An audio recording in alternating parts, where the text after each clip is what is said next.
नमस्कार। फिर से एक बार स्वागत है मेरे चैनल पर। मैं हूं राज। आप देख रहे हैं हाईवे हॉरर स्टोरी। दोस्तों, ये जो कहानी है ये रंजन का है। रंजन 25-26 साल का एक नवयुवक था और फोटोग्राफी का स्टूडियो चलाता था। तो क्या थी इसकी कहानी, चलते हैं इसकी कहानी में। लेकिन दोस्तों, आपने मेरे चैनल पर नए हैं और अभी तक मेरे चैनल को सब्सक्राइब नहीं किए हैं तो जल्दी से कर लीजिए और साथ में बेल आइकन को दबाना ना भूलिएगा। तो शुरू करते हैं आज की ये कहानी। रंजन का जो गांव था शहर से 4 किलोमीटर की दूरी पर था, हाईवे के किनारे। रंजन शहर में एक स्टूडियो, फोटो स्टूडियो चलाता था। अभी 25-26 साल का अभी हुआ था।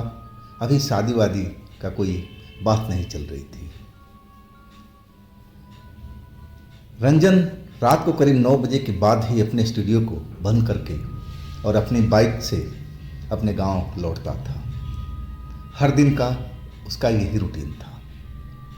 कभी कभी तो थोड़ा ज़्यादा भी लेट हो जाता था, लेकिन 9 बजे के बाद तो उस स्टूडियो को लॉक कर ही देता था और फिर अपने गांव की तरफ लौट आता था। आज कुछ देर हो गई थी। कुछ कस्टमर आए हुए थे और वो फोटो का लेन देन में थोड़ा टाइम ज़्यादा लग चुका था। जब वो निकला तो करीब 10 था उस सड़क पर चलते हुए। जब वो अपने गांव के करीब आया हाईवे पर, तो अपने गांव की तरफ जो सड़क जा रही थी हाईवे से, वहाँ पर उसने बाइक को अपना मोड़ा। अंधेरी रात थी, लेकिन वहाँ पर रोशनी थी, लैंप जल रहे थे रोड के।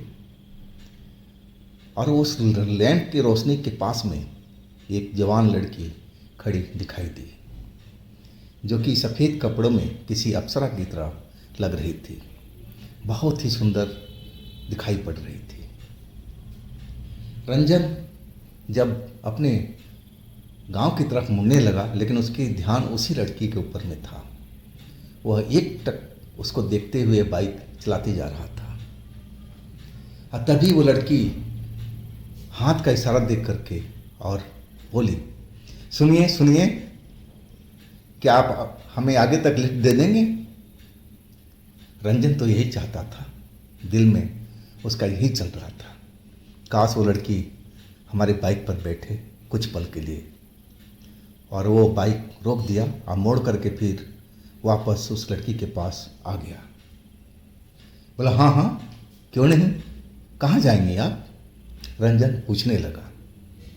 वो लड़की मुस्कुराते हुए बोली, मैं इसी रोड पर थोड़ा आगे चल करके उतर जाऊंगी। अगर आपको कोई परेशानी ना हो तो क्या मैं आपके बाइक पर बैठ सकती हूँ? रंजन बोले ना, हाँ हाँ क्यों नहीं, आइए आइए। लेकिन आप हमारे गांव की तो लग नहीं रही हैं। तो कौन से गांव की हैं आप? रंजन पूछने लगा। वो लड़की मुस्कुराते हुए बोली, क्या सारा परिचय आज ही ले लेंगे? अब रंजन झेप चुका था। बोला, नहीं नहीं ऐसी कोई बात नहीं, मैं तो ऐसे ही पूछ लिया था। और वो अपना पिछला सीट को हाथ से साफ करते हुए बोला, आइए बैठिए बैठिए, चलिए मैं आपको जहाँ कहेंगे मैं आपको छोड़ दूंगा। वो लड़की बैठी तो उसके शरीर से अजीब सी खुशबू, मस्त करने वाला खुशबू निकल रही थी। रंजन के दिमाग में वो खुशबू बैठ रही थी। वो खुशबू से मदहोश होता चला जा रहा था। वो सपना में देखने लगा कि काश ये लड़की मेरी मित्र होती, मेरी गर्लफ्रेंड होती, और हो सकता है कि मेरे साथ ये शादी भी कर लेती। इतनी ही खूबसूरत लड़की थी वो बाइक चलाते हुए सब सोच रहा था। अब पीछे लड़की अनजान सी बैठी हुई है और जो रंजन था उसकी बदन का खुशबू का मजा ले रहा था। खुशबू से वो मस्त होता जा रहा था। वो रास्ता थोड़ा ऊंचा नीचा था, खड्डे उड्डे को ज़्यादा ही थे, तो रंजन खड्डे को बचाता हुआ चलता जा रहा था। अब उसका जो गांव था बिल्कुल नज़दीक आ चुका था। तभी वो लड़की बोली, हाँ हाँ बस यहीं पर रोक दीजिए, मुझे यहीं उतरना है। रंजन बाइक रोक दिया, लेकिन वो देख रहा था कि यहाँ तो कोई गांव है नहीं, ना कोई घर है। हाँ, इससे आगे आधा किलोमीटर के पास में वो पुराना भूतिया घर है जो वो फेमस था उस जगह पर। वो घर वाले उस घर को छोड़ चुके थे और नया घर बना लिए थे। कहा जाता था कि उस घर में कुछ न कुछ आए दिन दिखता रहता था। घर वालों को भूत प्रेत परेशान किया करते थे, और तभी वो तंग आकर के उस घर को छोड़ दिए थे। और वो घर जो था बिल्कुल अब सुनसान पड़ा हुआ था। हालांकि दिन में उन घर वालों की खेती थी वहीं पर, और खेती में अपना आते थे, लेकिन शाम होते ही वहाँ पर कोई रुकता नहीं था। अब रंजन सोचने लगा कि क्या वो उसी घर तो नहीं जाएगी, लेकिन वो ज़्यादा सोच नहीं पाया। उसका दिमाग बिल्कुल उस सेंट की खुशबू से, बदन की खुशबू से महका हुआ था, मदहोश हुआ पड़ा था। और तब तक तो वो लड़की उसकी बाइक से उतर गई और उसी घर की तरफ जाने लगी। वो पगडंडी पकड़ लिया था और पीछे मुड़ करके रंजन को बाय करती हुई दिखाई पड़ी। रंजन टुकुर टुकुर उसको देखता रहा जब तक वो अंधेरे में दिखाई पड़ रही थी, और फिर वो गायब हुई। तब रंजन का होश आया और फिर वो काफ़ी देर तक उधर ही देखता रहा। उस लड़की ने रंजन के ऊपर में एक जादू सा कर रखा था। उसके दिल दिमाग में वो लड़की छा गई थी। रंजन कैसे भी उस लड़की से दोस्ती करना चाहता था और उससे मिलना चाहता था, लेकिन अब तो लड़की निकल चुकी थी और रंजन भी अपने घर की तरफ चल पड़ा।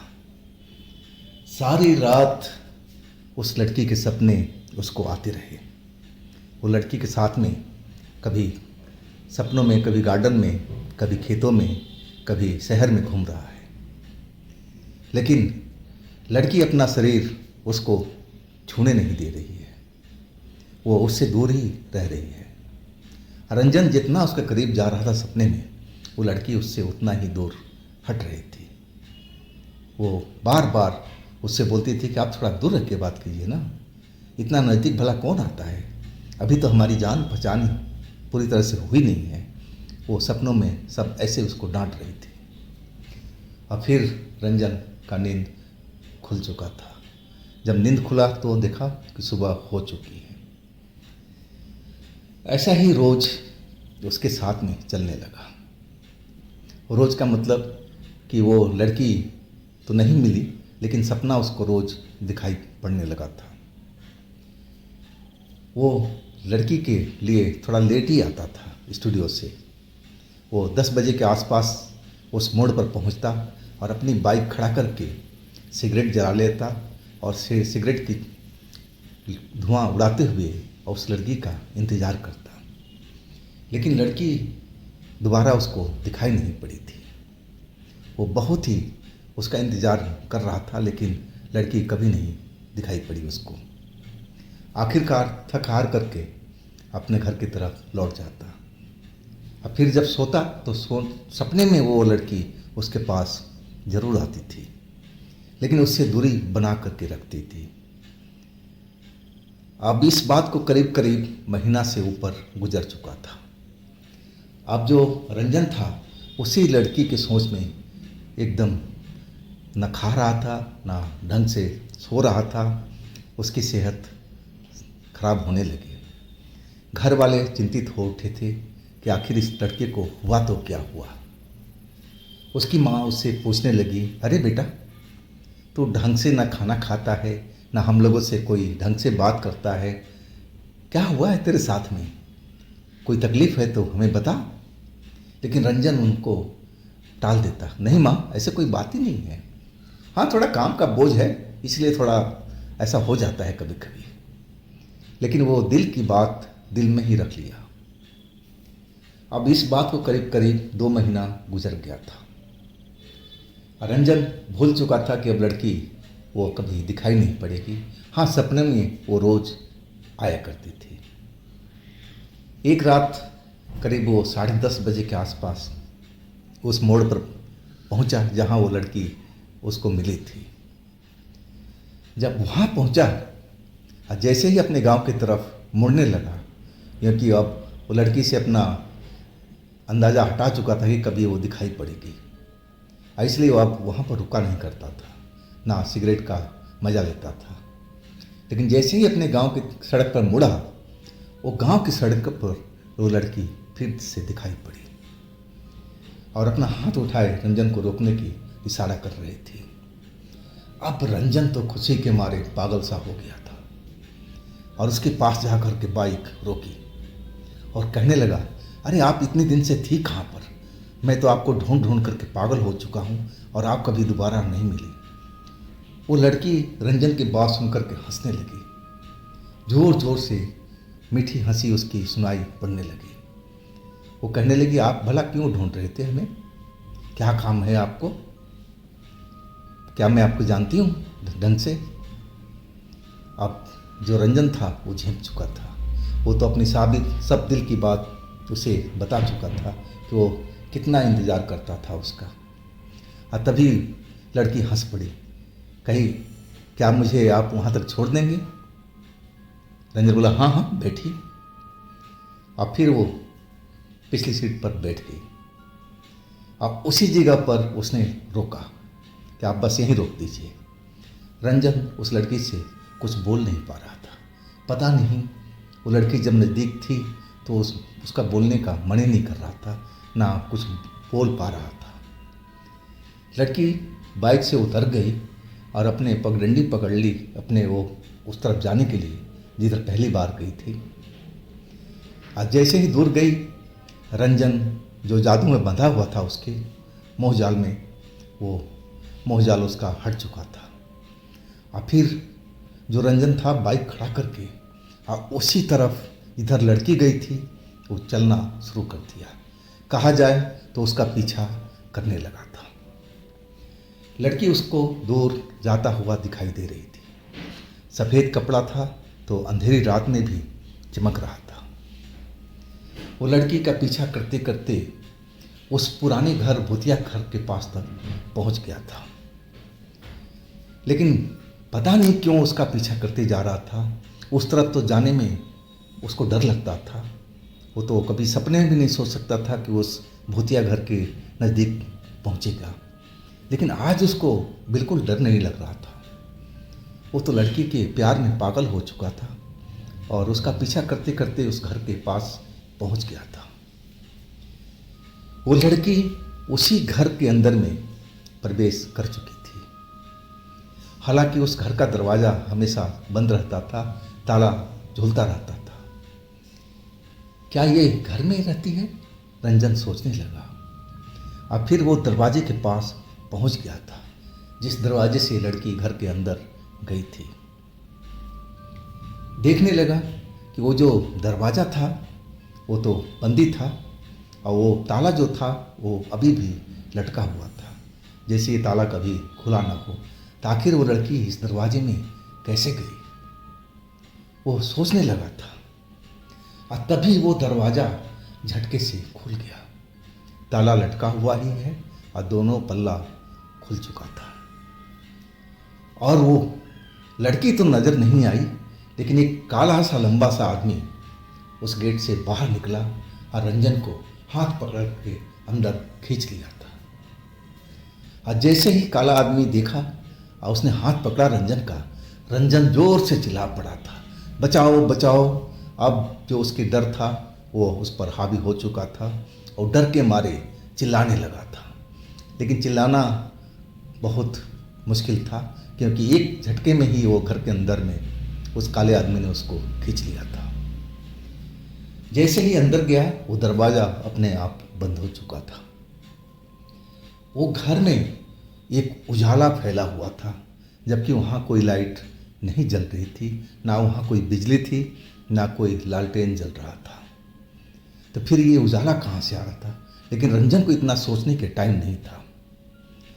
वो तो बस डर के मारे पागल हुआ पड़ा था और काला आदमी घसीटते हुए एक कमरे के अंदर ले गया। कमरे के अंदर ले जा कर के और वो छोड़ दिया और फिर दरवाजे से बाहर निकल गया। वो मुड़ा और फिर अपनी मोटी मोटी लाल लाल आंखों से देखते हुए कहने लगा, इस दरवाजे से बाहर निकलने की कोशिश भी मत करना, नहीं तो जिंदा नहीं बचोगी आज। चुपचाप यहीं पर पड़े रहो। वो अपने मोटी भारी आवाज में कहता गया। अब ये सब देख करके रंजन की हालत खराब हो चुकी थी। अब सोचने लगा कि भला ये मैं कैसे इस जगह पर फंस गया। ये तो वाकई में भूतहा घर था, ये तो हमें पहले ही पता था। मैं उस लड़की के जाल में आकर के यहाँ तक पहुँच गया। अब कैसे इस घर से निकला जाए, भागा जाए, रास्ता कहाँ से मिलेगा। और तभी उसकी नज़र पलंग पर गई। उस घर में एक पलंग बिछा हुआ था। अब पलंग पर कोई चादर, सफ़ेद चादर ओढ़े सो रहा था। अब उसकी तरफ ध्यान चला गया। रंजन देख रहा था कि आखिर कौन इस पर सो रहा है। चादर ओढ़े, सफ़ेद चादर, सर से लेके पैर तक चादर से ढका हुआ था। उसको लगा कि ये जो भी सो रहा है ये शायद हमारी कोई मदद कर सके। और वो पलंग के पास जा कर के चादर को खींच दिया। और खींचा तो क्या देख रहा है, ये तो वही लड़की थी जो उसको यहाँ तक लेके आई थी। यहाँ तक तो नहीं ले आई थी, उसके पीछे ये ज़रूर आया था। ये वही थी जिसका इंतज़ार वो करता था। वही लड़की थी जो इसके सपने में आती थी, जिसको ये बहुत प्यार करता था। वो उसी कपड़े में, जो कपड़े में उसने देखा था, उसी सफ़ेद कपड़े में और उस पर बेड पर सो रही थी, तकिया पर सर रखे और लंबे लंबे काले बाल उसके फैले हुए थे। चादर खींचते हुए लड़की आंखें खोलती और उसकी तरफ देख करके मुस्कुराई। मुस्कुराते हुए वो बोली, क्यों, क्या हुआ, देखकर चौंक गए ना? तुमने हमारा पीछा करके यहाँ तक पहुँचा ना? तुम्हें यहाँ पर नहीं आना चाहिए था। तुमने बहुत बड़ी गलती की है। अब तुम बच नहीं पाओगे। अब जिस लड़की से रंजन प्यार करता था, अब भला वही उसको वार्निंग दे रही थी कि अब तुम बच नहीं पाओगे। तो अब रंजन के दिल पर क्या गुजर रहा था वो तो रंजन ही बता पाएगा। रंजन बिल्कुल अब मायूस हो चुका था उसकी बात सुन करके। अब फिर उसको हाथ जोड़ते हुए कहने लगा कि देखो, मैं आपसे बहुत प्यार करता हूँ और आप मेरे से प्यार करती है कि नहीं करती मुझे नहीं मालूम, लेकिन मैं बहुत प्यार करता हूँ और आप ही की वजह से इस भूतहा घर में पहुँच गया हूँ। मुझे नहीं मालूम था आपका प्यार के जादू ने ही मुझे यहाँ तक खींच लाया है और इसी प्यार की कसम है कि मुझे इस घर से बाहर निकाल दीजिए। बहुत आपकी मेहरबानी होगी। वो रंजन हाथ जोड़े उससे प्रार्थना करने लगा था। लड़की अब सोच में पड़ गई थी कि करे तो क्या करे। फिर वो धीरे से बोली, देखो, तुम आराम से शोर मत करो और आराम से बैठो। मैं मौका देख करके तुम्हें बाहर निकालने की कोशिश करूँगी, लेकिन आगे से ऐसी गलती कभी मत करना। मुझसे मिलना हो तो उसी जगह पर मिलना, लेकिन मेरे पीछा कभी मत करना। वो लड़की रंजन से बोलने लगी, मैं भी तुमसे प्यार करती हूँ, तुम भी एक अच्छे इंसान लगते हो, वो कहने लगी थी। अब उसकी बात सुन करके तब रंजन के दिल में राहत मिली थी। अब उसे लगने लगा कि अब उस जगह से बच पाएगा। घंटा से ऊपर बीत चुका था। लड़की वैसे ही अभी पलंग पर लेटी हुई थी, लेकिन अब चादर नहीं ओढ़ी थी और रंजन नीचे ही फर्श पर बैठा हुआ था। दोनों एक दूसरे की तरफ देख रहे थे, लेकिन बोल कोई भी नहीं रहा था। रंजन तो सोच रहा था कि कब लड़की इसको इस घर से बाहर निकाले, और लड़की सोच रही थी कि कब उसके घर वाले इस जगह से हटे। जो काला आदमी था शायद उसका कोई पिता था या जो भी था, आप उसके इंतज़ार में थी कब वहाँ से हटे। आखिरकार वो टाइम आ चुका था और तभी वो लड़की पलंग से उठी और धीरे से इशारा किया कि चलो मेरे पीछे पीछे आना, अब बिल्कुल शोर मत करना, नहीं तो पकड़े गए तो मैं बचा नहीं पाऊंगी, बिल्कुल ध्यान से चलना। अब फिर वो धीरे से दरवाज़ा खोली, अब फिर बाहर देखी, अब फिर रंजन को इशारा किया कि आ जाओ। मेन गेट पर पहुंच गई। अब फिर उसने मेन गेट को आराम से खोला, बिल्कुल बिना आवाज़ किए, और रंजन को इशारा किया कि तुम निकलो और निकल कर के भाग जाओ, रुकना मत यहाँ पर। अगर आसपास में रहे तो हमारे जो पिताजी हैं वो तुम्हें पकड़ करके लाएंगे, अब फिर तुम बच नहीं पाओगे। रंजन जब घर से बाहर निकला तो फिर पीछे मुड़ करके नहीं देखा। वो दौड़ता दौड़ता दौड़ लगा दिया था, लेकिन जब रोड पर पहुंचा तो वहाँ पर तो भीड़ लगी हुई थी। गांव के कई लोग, जिसमें उसके पापा भी थे, उसके भाई भी थे, अड़ोसी पड़ोसी सब उसके बाइक के पास में खड़े थे और उनके हाथों में टॉर्च वगैरह थी। और जब रंजन उस जगह पहुंचा तब सारे लोग उसको देखने लगे थे। उसका भाई कहने लगा, रे तुम भूतनागर से आ रहे हो, तुम वहाँ पर किस लिए गए थे? हम लोग तो परेशान थे कि तुम्हारे साथ में पता नहीं क्या हुआ, तुम्हारी बाइक यहाँ पर खड़ी है। एक गांव वाला ने मुझे बताया कि रंजन की बाइक तो वहाँ पर भूतनागर के सामने खड़ी है। अब हम लोग डर चुके थे, हम आकर के हर तरफ ढूंढने लगे, लेकिन भूतनागर की तरफ हम नहीं गए थे। ये तुम वहाँ तो डरते थे जाने में, वहाँ तो तुम जा ही नहीं सकते थे, बताओ क्या बात है? रंजन अब सारी बात गांव वालों के सामने, अपने परिवार के सामने बता चुका था कि ऐसे ऐसे मैं उस लड़की के साथ में, उसके प्यार में पागल हो गया था और मैं वहाँ तक पहुँच गया था। रंजन की बात सुनकर के गांव वाले भी डर गए थे और घर वाले भी तो बिल्कुल डर गए थे। अब रंजन अपने घर पहुँच गया था। रात में भी पड़ोसी उसके पास में बैठे हुए थे, वो सारी माजरा समझना चाहते थे। तभी एक पड़ोसी बोला कि देखो, हमने सुना है जो भूत प्रेत किसी इंसान से प्रेम करते हैं तो जल्दी से पीछा नहीं छोड़ते हैं। वो मेरे पिता से कहने लगा। रंजन बोला कि वो मेरे पिता से कहने लगा, देखो भाई साहब, अपने लड़के को किसी तांत्रिक के पास ले जाओ और उसको दिखवाओ, और तभी उस लड़की से इसका पीछा छूट सकता है। अगले दिन रात तो हमारी ऐसी तैसी कट गई थी। अगले दिन पिता ने वही किया था, मुझे एक तांत्रिक के पास दूसरे गांव में ले गए थे। तांत्रिक ने सारा किस्सा समझा, अब फिर बोला हाँ हो जाएगा, उस लड़की से पीछा छूट जाएगा। अब फिर वो एक ताबीज बना करके दिया, बोला बेटा गले में पहन लो।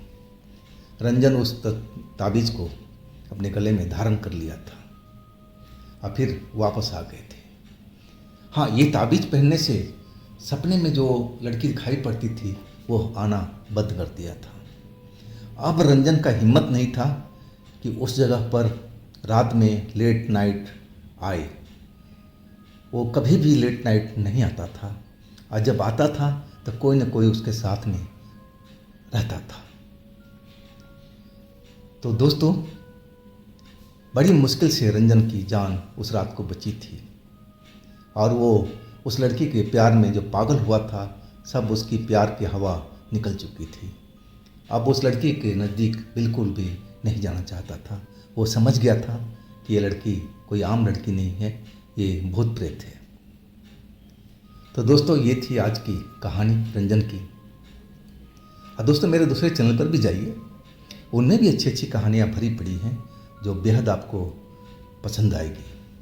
चैनल का लिंक मैं नीचे में दे रखा हूँ, तो एक बार चैनल पर ज़रूर विजिट कीजिए, उन कहानियों का मज़ा लीजिए, और मेरे इस चैनल को भी लाइक कीजिए, सब्सक्राइब कीजिए, शेयर कीजिए।